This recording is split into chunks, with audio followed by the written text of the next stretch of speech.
Ito nga ang mga tips kung paano gumawa ng ice cream.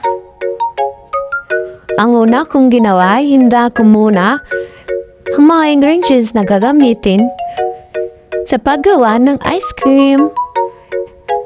At ang mga ingredients nga pala na gagamitin sa paggawa ng ice cream ay Nestle cream, Presto at oven na condensed milk. At ayun na nga, binuksan ko na ang mga Nestle cream.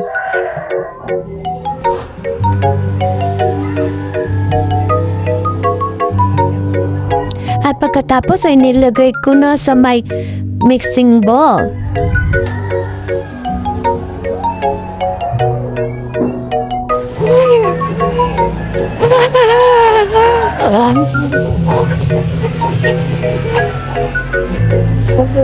At ayun na nga, pinapatsil ko na nga yung Nestle cream.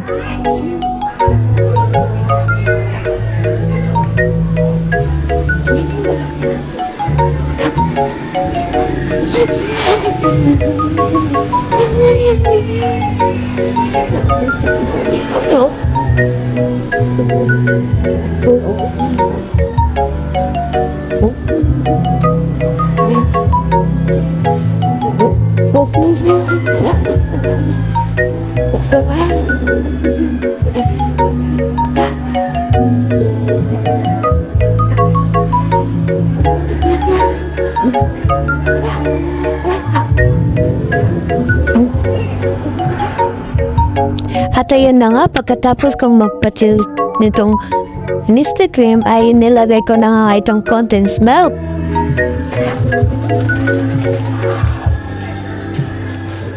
At mix para together na sila. Charot!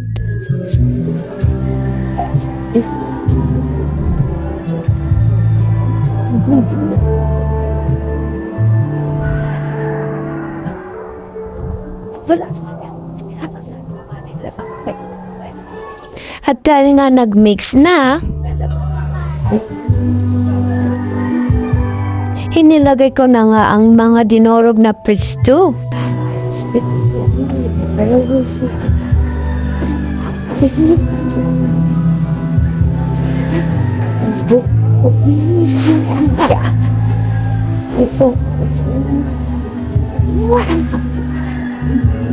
At mix ko na nga ito ulit.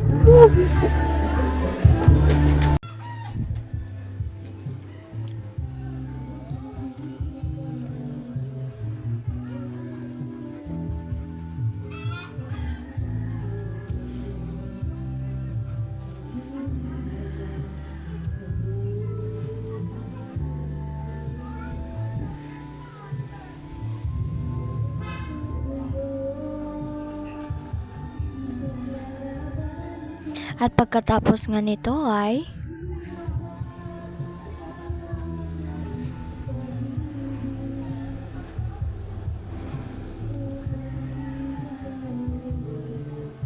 nilagay ko na sa mga lalagyan upang may punta na sa refrigerator.